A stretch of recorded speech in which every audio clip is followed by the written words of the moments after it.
Kayak sajadah weh.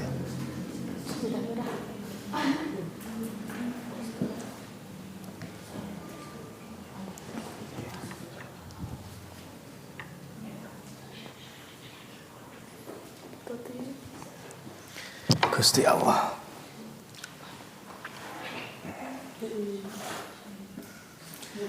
Ridwanillah li syafaati Rasulillah sallallahu alaihi wasallam. Al-Fatihah. A'udzu billahi minasyaitonir rajim. Bismillahirrahmanirrahim. Alhamdulillahi rabbil alamin arrahmanir rahim maliki yaumiddin. Iyyaka na'budu wa iyyaka nasta'in. Ihdinas siratal mustaqim. Siratal ladzina an'amta 'alaihim ghairil maghdubi 'alaihim waladdallin.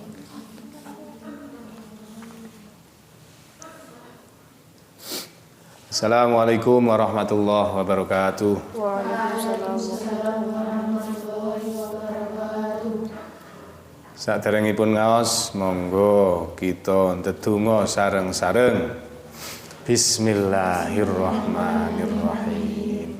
Raditu billahi rabba wa bil islami dina wa bil qur'ani imama wa bi Muhammadin nabiyyan wa rasula.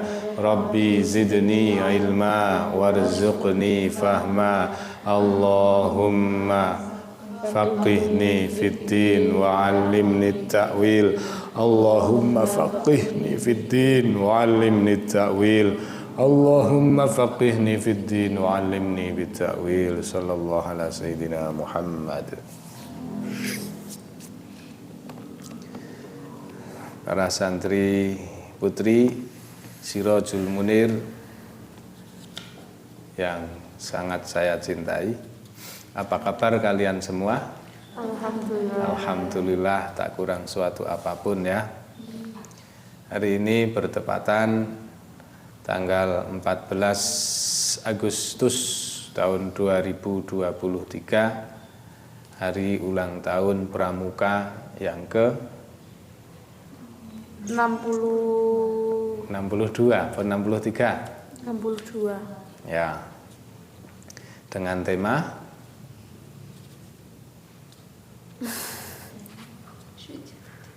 oh, temanya maksud sampean lah ngerti cah pandu cah Pramuka?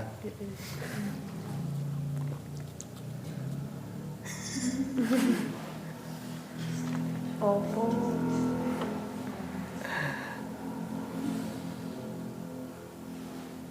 Temane kuwi nek ra salah lho ya, nek ra salah. Kuwi membangun sumber daya manusia secara proporsionalisme dan profesionalisme. Kaitannya dengan akhlakun nisa, akhlak-akhlak para wanita sholihah itu ya sebisa mungkin menciptakan dan meningkatkan sumber daya manusianya secara proporsional, artinya sesuai fitrah seorang wanita itu harus bagaimana. Memang kesetaraan gender antara laki-laki perempuan itu juga penting, cuman tetap harus dalam kadar sesuai fitrah masing-masing, sesuai yang sudah saya sampaikan pada beberapa waktu lalu. Bagaimana yang tidak sesuai fitrah? Mari kita sholawatan dulu ya. Siap ya, sing semangat, ngantuknya ditahan dulu. Jirolu Salatullahi ma lahat kawakib ala Ahmad khairi ma rakiban najaib. Salatullah ala Tahal Yamani Syafi'il khalqi fi yaumil qiyamah Syafi'il khalqi fi yaumil qiyamah. Zaman sekarang banyak wanita merias diri bagai telanjang, dengan senang hati pamerkan badan. Katanya itu oh sudah biasa. Katanya itu oh sudah biasa. Sholatullahi ma lahat kawakib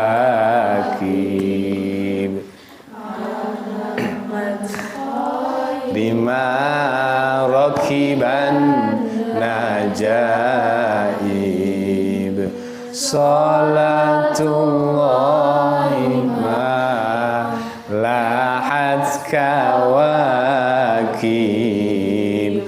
ala Ahmad khairi ma rakiban najaib. Ala Ahmad khairi ma rakiban najaib. Hati tidak malu bila keluar rumah, dan tidak menghiraukan dengan hukum agama.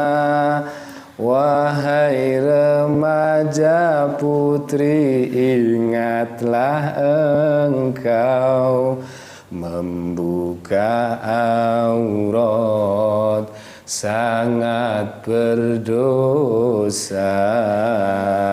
Sholatullahi ma lahat kawakib ala Ahmad khairi ma rakiban najaib. Sholatullahi ma lahat kawakib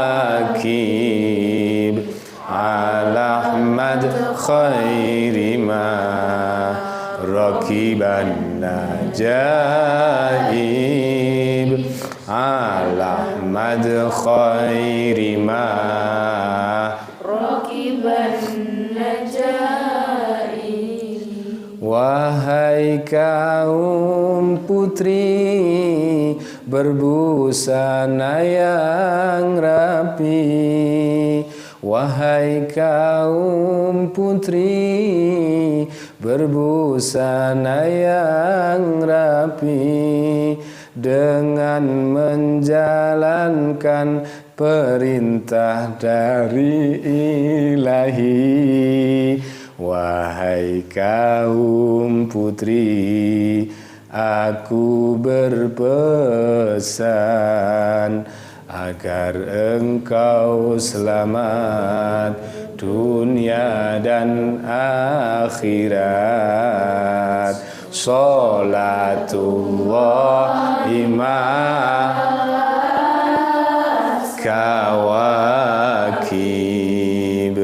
ala Ahmad khairi ma rakiban najaib. Sholatullahi ma lahat kawakib ala Ahmad khairi ma rakiban najaib. Ala Ahmad khairi ma rakiban najaib.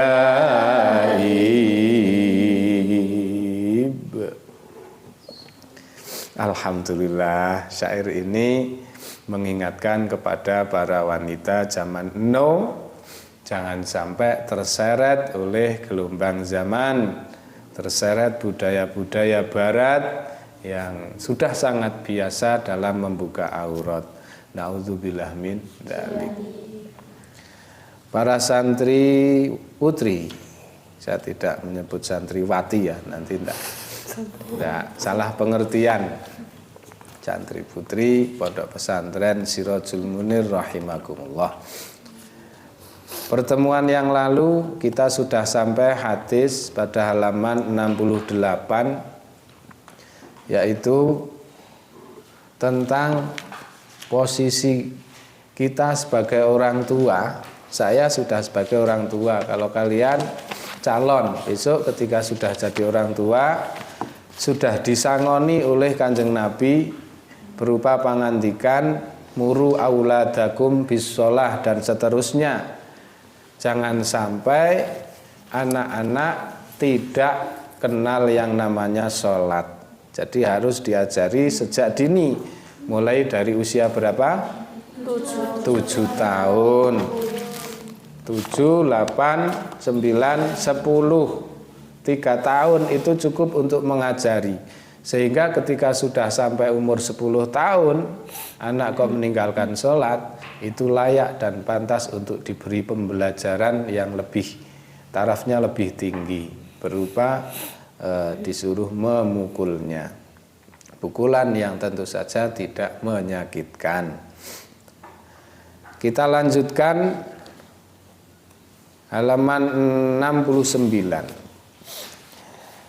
Rasulullah bersabda melalui riwayat Abdullah bin Qurt, awwalu ma yuhasabu bihil abdu yaumal qiyamah as-sholatu. Besok di hari kiamat, yang pertama dihisab atau dihitung. Hisab itu namanya menghitung. Yang menghitung siapa? Allah subhanahu wa ta'ala. Tepatnya di yaumul hisab. Nah, yang pertama dihitung, dilihat itu adalah masalah sholat. Fa'in soluhat. Kalau di sini fa'in solahat. Solahasa iru amalih. Wa in fasadat fasadasa iru amalih. Jika dalam perhitungan pertama dan paling awal itu ternyata sholatnya bagus, maka akan dipertimbangkan bagus untuk amal-amal berikutnya. Wah, hitung sholat Mbak Ida, hitung seko subuh. Wah, subuhe tangine jam pira? Oh, urung keluar waktu. Sip, api. Zuhur melu jamaah pura. Wah, api. Terus sampai 5 waktu itu perhitungannya selesai. Dan ternyata kok bagus semua. Wis amal-amal liyane ditung apik. Alhamdulillah. Tapi sebaliknya, jika sholatnya buruk, misalnya sering menunda-nunda waktu, mepit, asaran jam 6 kurang sedidik misalnya, atau kalau nanti maghribnya itu 17.43, asarannya jam 17.42, mepet sekali, dan itu terus-terusan dilakukan, wah sholatnya wis rada elek. Oh, maka kedisiplinan untuk amal lainnya juga dihitung sebagai amal-amal yang tidak disiplin. Hal ini tentu saja keadilan Allah Subhanahu wa ta'ala. Allah tidak pernah zalim. Dan memang survei membuktikan, wong kok kulino gegampang sholatnya elek, ya amal-amal lainnya begitu, tetap elek. Yakin gue campur sumpah.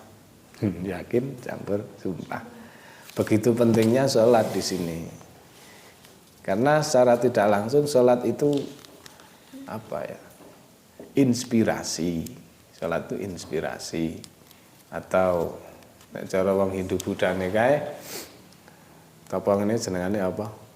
Topong. Apa tuh? Yoga. Yoganya orang Islam itu ya sholat itu. Dari gerakan, kalau dilakukan gerakan itu secara sempurna, itu sudah membentuk yoga dan olahraga yang sangat bagus. Takbire kok apik, cara lanang ngene iki wis ketarik otot-otote set. Ini sikap sempurna, bagus gini. Rukuk juga begitu, kalau rukuknya benar, ini otot-otot lambung, otot-otot punggung ini akan ketarik sehingga betul-betul akan menjadi relaksasi tersendiri dan terhindar dari stres. Wong salate apik, longko sing stres. Rawahu at-Tabrani. Ini hadis sangat bagus untuk menjadi kontrol untuk kita semua. Jangan disalah maknai, oh yang penting salate, masalah lian-liane elek ra apa-apa, bukan seperti itu. Ini ada hubungan signifikan, hubungan yang sangat erat sekali antara amalan salat dengan amalan-amalan keseharian. Salat apik sekali lagi, maka kedisiplinan yang lainnya juga insya Allah akan bagus. Dan saya mengamati di beberapa sekolahan, misalnya salat jamaah kok karo guyon, nang mburi guyon, upacarane ya mesti guyon. Nek salat tertib, upacarane ya tertib. Itu gak dihubungkan upacara, belum dihubungkan dengan kegiatan-kegiatan yang lainnya. Gitu. Coba lihat sholatnya di TN misalnya, di SMA Taruna Nusantara. Nek pas sholat ya betul-betul hening, terus khusyuk khudu, barisnya ya api, maka upacaranya mesti api. Nang kelas ya api. Itu. Ya tahu. Coba kalian amati di lingkungan sini saja. Salate kaya ngopo, kok toyak-oyak kaya ora dirabekke misale. Wah mesti nang kelas ra karuan. Nggih. Memang erat ya.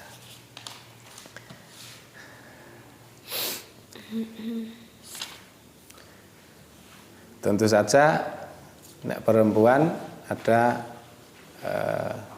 diskonnya ya, setiap bulannya ada ketekanan tamu namanya datang bulan. Bismillahirrahmanirrahim. Hadis berikutnya an Abi Hurairah radhiyallahu anna Rasulullah sallallahu alaihi wasallam qala. Rasulullah bersabda dari Abu Hurairah, man ata haidon fi farjiha awim ro'atan fi tuburiha au kahinan faqad bari'a mimma unzila ala Muhammadin. Ini rada sangar hadise. Khususnya wong sing wis duwe garwa. Barang siapa yang menjimai istrinya yang sedang haid, ya, sedang haid menjimai sampai penisnya masuk ke farji, penisnya masuk ke vagina, atau menjimai istrinya lewat jalur dubur. Dubur itu jalan belakang, mambu ya. Au kahinan, atau orang itu merdukun, ini sudah beda masalah. Ada masalah pergi ke dukun, maka dihitung sebagai keluar dari status umat Muhammad Shallallahu Alaihi Wasallam, atau keluar dari ketentuan Nabi Muhammad Shallallahu Alaihi Wasallam dalam syariat Islam itu. Nah ini dua penyimpangan. Di dalam hadis ini ada dua penyimpangan. Satu, penyimpangan seorang suami yang menjimai atau ngumpuli garwane pas kondisi haid digandeng. Yang kedua, monggo. Waalaikumsalam. Mbak Humaita ada kiriman. Nggih. Asik IN. Saya lanjutkan. Yang pertama, penyimpangan atau ya ketidaktaatan kepada syariat berupa suami jima atau menjimai istrinya dalam kondisi haid. Yang kedua, menjimai atau ngumpuli garwane lewat jalan belakang. Yang ketiga, orang yang pergi ke dukun, mengadukan masalahnya pada dukun. 3 hal ini keluar dari syariat Islam. Artinya betul-betul dilaknat oleh Allah Subhanahu wa taala. Dadi nek sampeyan wis duwe garwa, pas haid kon jenengan dijak kikuk-kikuk, nggih sing bloko sutama, Mas, kula ge abang. Kok bojone jengkel-jengkel, nggih ora apa-apa. Karena jenengan mempertahankan yang hak. Jadi nggak boleh dilakukan dalam keadaan haid. Rasul melarang itu karena pasti, Waalaikumsalam, ditutup kembali, pasti ada efek negatifnya. Efek negatifnya 1, ketika seorang wanita itu haid, dinding-dinding vagina sampai rahim itu dalam keadaan yang menipis atau rawan. Jadi jika terkena gesekan yang terus-menerus bisa terjadi iritasi. Maka yang kena bahayanya adalah wanita. Sing rugi siapa? Wong wedoke meneh. Bahaya yang kedua, efek negatifnya adalah jika jadi anak, nanti dikhawatirkan anaknya akan cacat. Gitu. Karena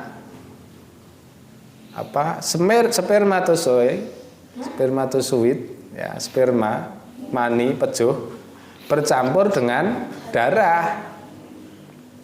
Sing kudune sperma ketepune ovum atau sel telur, kok ini malah ketemu darah. Ketika jadi anak, ya anaknya cacat. Neng sampean ya rasa ngarani, nek ana wong cacat kan mesti lenggawe pas haid, ya urung mesti. Udah mesti. Itu hanya salah satu efek negatifnya. Masalah penak lan urane, ya aku ora ngerti wong urung tahu. Ora tahu-tahu ora wani gajal wong wis dilarang, toh. Ngoten niku. Nah, hadis ini juga merupakan salah satu latar belakang mengapa kemudian di syariat Islam itu seorang suami boleh menikah sampai 4. Karena seorang wanita itu pasti ketekanan tamu itu. Ketekanan haid. Oh sing siji haid, siji pas ora gitu loh karepnya. Dan dilalah papat kok haid kabeh ya ngeluh. Nah, iya ta. Sing lanang ya njuk nganggur gitu.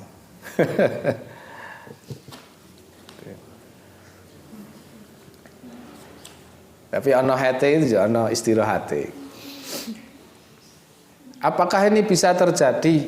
Sangat bisa. Terutama kanggone wong nganten-nganten anyar. Sing gek banter-bantere gek nafsu-nafsune. Misalnya nganten anyar, rong dina wingi ngantenan. Kok ndilalah barang dina bojone haid. Agek brijal kowe le ngempet. Nah, le ngantenan ki lek saking ora betahe umpamane SOB ya. Saking ora betahe kok malah bojone haid ngudung niku. Bad temper nanti njuk dadi jengkel kae. Aku priye meneh pancen haid dilarang. Nah, ini kalau tidak hati-hati bisa kompromi. Wis njuk ora apa-apa.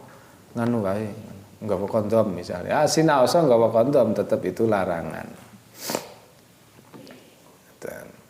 What the meaning of kondom? Nah, kondom itu alat kontrasepsi yang menghalangi sperma untuk masuk ke rahim.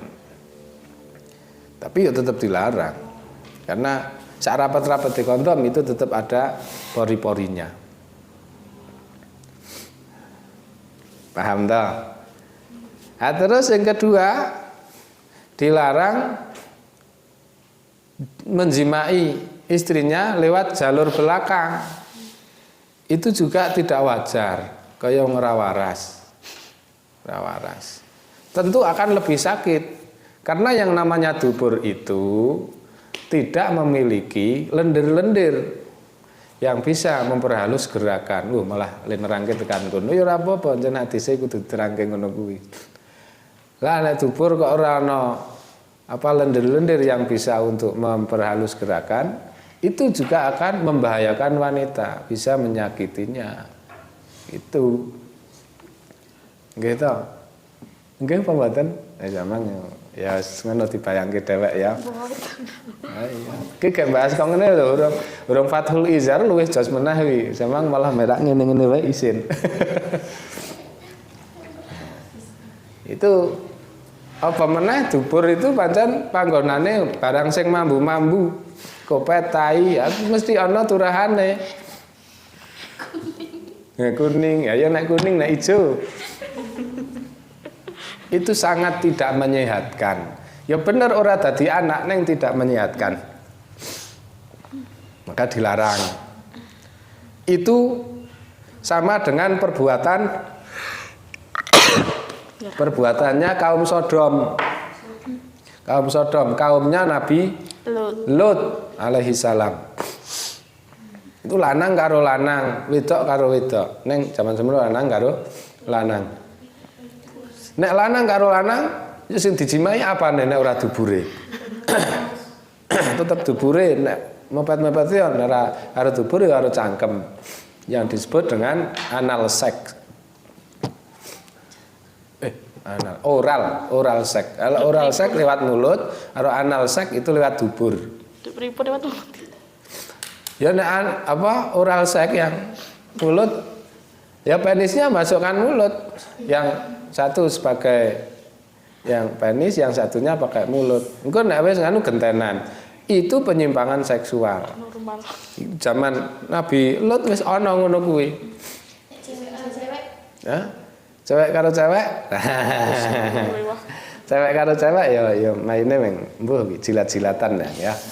Itu Pak astagfirullah. Nah, itu zaman semono, zaman Nabi Lut. Sekarang lebih penyimpangannya lebih ganas lagi.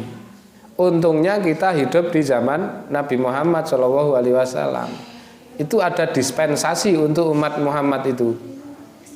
Dispensasinya apa? Siksane ditunda. Jadi nek melakukan maksiat ora langsung disiksa. Artinya saya dikai kesempatan bertaubat. Nek nabi-nabi sebelum Nabi Muhammad begitu menyimpang siksa. Bagi kaum Nabi Lut itu langsung di bolak-balik bumine. Hujan meteor. Bumine diungguhake. Wah, ra karuan. Ya kuwi gara-garane sodomi atau homoseks. Kalau sekarang, zaman sekarang itu lebih gila dari homoseks. Lebih gila. Yang namanya LGBT itu. LGBT, lesbian, gay, biseksual, transgender, LGBT. Yang lanang dioperasi dadi malah wedok, sing wedok dioperasi sambung dadi lanang. Ngono kuwi dioperasi dan itu habisnya miliaran, jutaan bisa miliaran. Kok meng arak geng lakoni dosa. Masya Allah, naudzubillah min dzalik. Dalam hadis ini yang ketiga adalah tidak kalah pentingnya, seberat apapun masalah yang kalian miliki, jangan sampai lari ke dukun untuk mengadukan masalahnya. Maksudnya dukun di sini ini dukun klenik, bukan dukun beranak. Kalau dukun beranak boleh-boleh saja, malah harus ya. Dukun beranak yang sekarang disebut bidan itu malah wajib. Karena kalau tidak dengan bantuan bidan nanti akan timbul bahaya. Nah, yang dimaksud ini dukun klenik. Klenik niku. Namanya juga dukun, ora udu, ora rukun. Nah, biasanya dukun itu meminta syarat-syarat sing aneh-aneh. Sampean pengen sugih? Nggih, Mbah, nggih. Sampean golek endhog sing warnane ireng. Golek pitik cemani. Utawa golek apa sing angel-angel ngono. Engko nek wis nangon ruangan khusus, disebul-sebul, disumetke menyan. Brakadabra sugeo.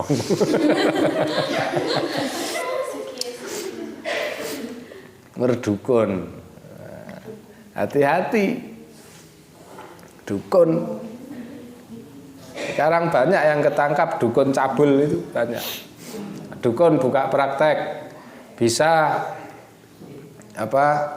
memberikan pertolongan bagi orang yang sulit punya anak. Jebul dinganu dhewek nen, dukun cabul. Masuk ke ruangan khusus malah dicabuli dukune. Ya ana sing ngono kuwi. Ada lagi dukun yang ngakunya bisa menggandakan uang. Ternyata penipuan, ya mengsulapan. Nah, barang elek lama-lama akan konangan. Sing lebih ngeri lagi, sekarang rada angel bedake kiai apa dukun. Nah. Macake kiai nang jebul dukun.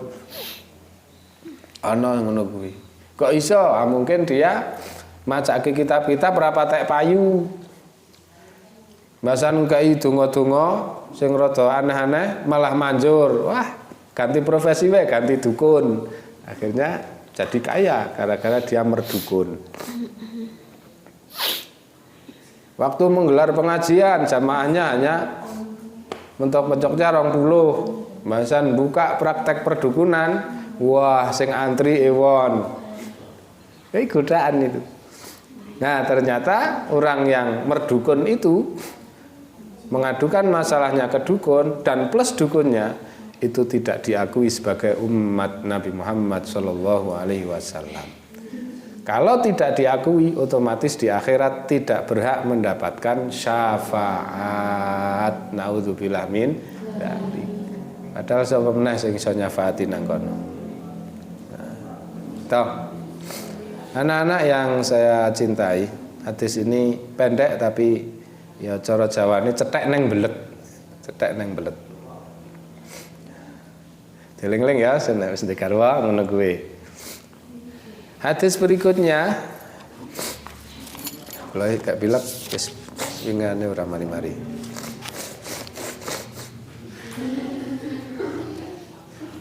Ani bin Umar radhiyallahu anhuma, anin Nabi sallallahu alaihi wasallam qol. Dari Ibnu Umar radhiyallahu anhuma, Nabi Muhammad sallallahu alaihi wasallam bersabda, kullukum ra' wa kullukum mas'ulun ar ra'iyatihi wal amiru ra'in war rajulu ra'in ala ahli baitihi wal mar'atu ra'iyatun ala baiti zawjiha wa waladihi fa kullukum ra' wa kullukum mas'ulun an ra'iyatihi. Ini tentang kepemimpinan. Kebetulan sekarang adalah tahun politik. Rasul bersabda, setiap kalian adalah pemimpin. Wong angon.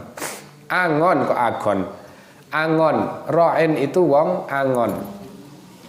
Cara dibahasake saiki pemimpin. Ya kita semua. Wa kullukum mas'ulun ar ra'iyati. Setiap kepemimpinan itu akan dimintai pertanggungjawabannya. Bagaimana kita dalam mengemban amanah sebagai pemimpin itu. Wal amiru ratu itu juga pemimpin. Wong angon. Ratu kalau dimanai zaman sekarang, wal amir itu mulai tingkat RT, RW, lurah, camat, sampai presiden itu amir. Masing-masing punya bawahan. Kadus membawai satu dusun, kades membawai satu desa atau satu kelurahan, camat membawai satu kecamatan. Gitu kan? Gubernur satu provinsi. Kalau bupati satu kabupaten. Wali kota membawai satu kota. Presiden membawai satu negara. Semakin tinggi pangkatnya, semakin tinggi apa pangkatnya? Kuwi wilayah kepemimpinannya semakin luas. Pertanggungjawabannya juga semakin banyak. Nah, ceritane. Sing paling kepenak ya kuwi ora dadi apa-apa.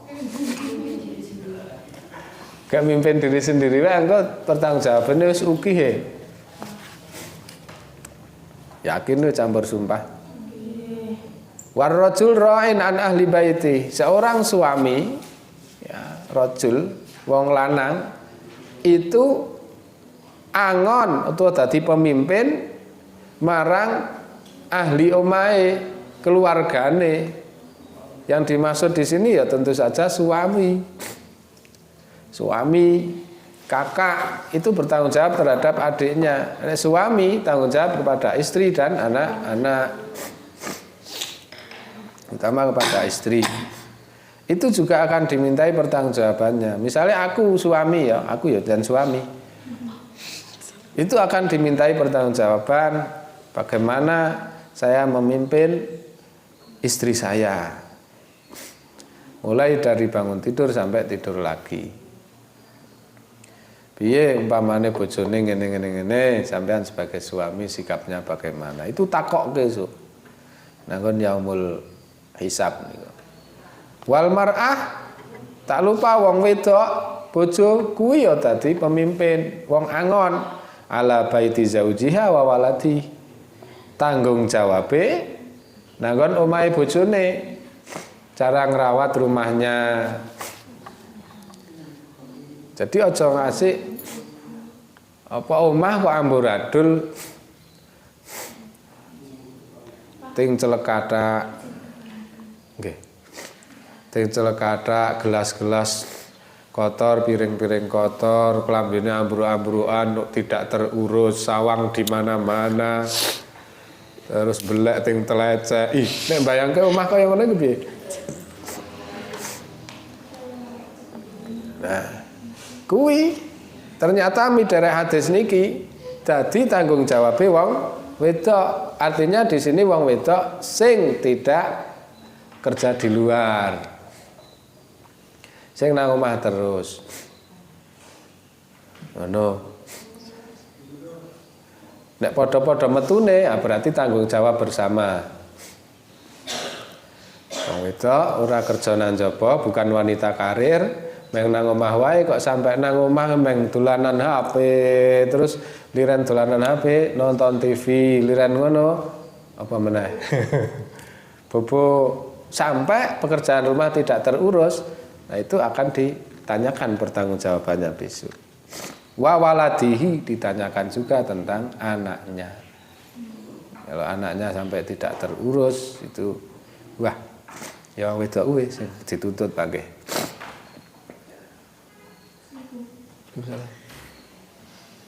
Wa waladi iki maksudnya anak sing isih cilik. Nah, berdasarkan ini maka sebetulnya wong wedok itu orang nganggur. Umpama wong wedok nang omah itu yo bojone lanang nang kerja nang njaba, nek ditakoni wong, istri kerja apa? Di rumah saja nganggur. Itu kesalahan besar. Karena nanti hitung-hitung pekerjaan istri di rumah itu juga sangat melelahkan. Mulai esok nyetrika, umbah-umbah, mbah-mbah masak, Nyapu, nyuci piring, ngedusi anak. Nah, ngurusi bojone wis esuk mau wis didhisike wong ora mangkat kerja to. Heeh, dhisike. Kayak aku kan terus dadi nek esuk-esuk kae tak critake ya. Esuk-esuk kae ambeng ini kadang-kadang saya harus menyiapkan ki klambi sing arep dienggo esuk. Nah, esuk bar subuhan wis disetrikake. Disetrikake. Bar trika yo njikoke sarapan aku. Aku sarapan sambil ngedusi anake. Anake rampung atus, aku rampung sarapan. Saya atus neng mampir manasipin dhisik, manasi. Engko patekke ya, Mak. Gitu. Wis bar atus, pit motor wis mati, aku salin. Begitu rutinitas terus. Ternyata setelah itu setelah saya dan anak saya berangkat, tidak berhenti pekerjaan istri itu. Aku isih kuwi mau umbah-umbah sah-sah, tidak lupa engko nek wis arek medhok anake umbah-umbah diri, adus. Nyambung terus kan itu. Maka bersyukurlah jika seorang wanita bisa melakukan itu. Artinya sangat banyak kafarat dosanya. Wis ora mungkin mlebu neraka insyaallah. Nek dilakukan dengan ikhlas. Dan ikhlas. Sing lanang ya pangerten. Iki insyaallah pun akur. Itulah yang disebut samara. Sakinah, mawaddah, warahmah. Fakullukum ra wa kullukum mas'ulun ar-ra'iyati. Penutupan hadis niki ya pokoknya semuanya itu adalah pemimpin punya tanggung jawab apa yang dipimpinnya. Minimal diri sendiri. Memimpin diri sendiri. Wi abot karena perang terhadap hawa nafsu. Biyen pas perang Kanjeng Nabi nate ditakoni, apakah ini perang yang terbesar, perang Uhud apa Badar kae? Kanjeng Nabi jawab, tidak, ini belum seberapa. Perang yang paling berat adalah perang melawan diri sendiri. Nah, itu namanya mujahadatun nafs, memerangi diri sendiri. Hadis ini muttafaqun alaih sahih. Hadis terakhir. An Abi Hurairah radhiyallahu anhu anna Nabiy sallallahu alaihi wasallam qol. Dari Abu Hurairah radhiyallahu anhu bahwa Rasulullah bersabda, man utawi sapane wong kanat kang ana lahu keduwe wong sapa imro'atani wong wadon loro famala mongko miring ila ahadihima maring salah sijine imro'atan jaa mongko teka sapa man yaumal qiyamati ana ing dina kiamat wasyakkuhu hale utawi sigare awake wong iku mailun semper. Rawahu Abu Dawud. Sing sapa wonge wong lanang duwe bojo loro. Duwe bojo loro. Kok tidak bisa adil kepada kedua-duanya? Maka ancamannya di hari akhirat adalah awake sigar. Nah, niki ya berat. Berat. Adil, ini namanya adil. Ya abot. Neng Kanjeng Nabi iso. Istri berapa Kanjeng Nabi? 9. Semuanya 11 ya, kemarin saya tidakkan ya. Tapi setelah Sayyidah Khadijah, nggih. Sito terus dihitung dari itu setelah Khadijah sito semuanya 9. Ya enggak semuanya 11. Kriteria adil itu minimal dalam hal harta benda sebetulnya. Oh, nek sing siji dikai 5.000 ya sing siji 5.000. Begitu. Itu namanya adil. Beda dengan adil terhadap anak. Kalau anak adilnya itu berdasarkan kebutuhan. Untuk anak loro sing siji SMA, sing siji SD ya mesti sangune beda. Itu adil itu. Sing gede 20.000, sing cilik mosok 20.000. Nek dipadha malah ora adil karena kebutuhannya beda. Tapi masalah istri butuh ora butuh, ayo sakmono kuwi. Sing siji 20 ya sing siji kudu 20. Sinau sing siji gek ora butuh duit 20. Nah, dalam masalah harta benda ngono kuwi. Nah, nek masalah kasih sayang, ini masalah perasaan. Namanya wanita pasti ada rasa cemburu, pasti itu. Nah, maka melalui hadis ini kemudian banyak orang yang wirai, yang menjaga diri, kemudian takut untuk beristri lebih dari satu. Wedi karo ancaman iki lho. Samare nek tanpa sadar atine condong kepada salah satu. Oh, sing siji bojo tuwa, sing siji bojo enom, sing siji isih mulus, sing siji wis rada nyelidut. Kan kecondongan hatinya bisa berbeda tanpa sadar. Wah, medeni ngono kuwi. Nah, ben ngodinunga ya. Sampeyan duwe bojo, jadilah istri yang solihah, bisa membawai kepemimpinannya. Artinya bisa ngopeni rumah, bisa ngopeni anak. Oke, mudah-mudahan bermanfaat. Ini sudah katam. Kita akhiri dengan doa bersama. Bismillahirrahmanirrahim. Allahumma aftah alaina hikmataka wa ansyur alaina rahmataka wa dzakirna ma nasina ya dzal jalali wal ikram. Subhanakallahumma wa bihamdika asyhadu an la ilaha illa anta astaghfiruka wa atubu ilaik. Walhamdulillahi rabbil alamin. Selamat berbuka puasa. Assalamualaikum warahmatullahi wabarakatuh.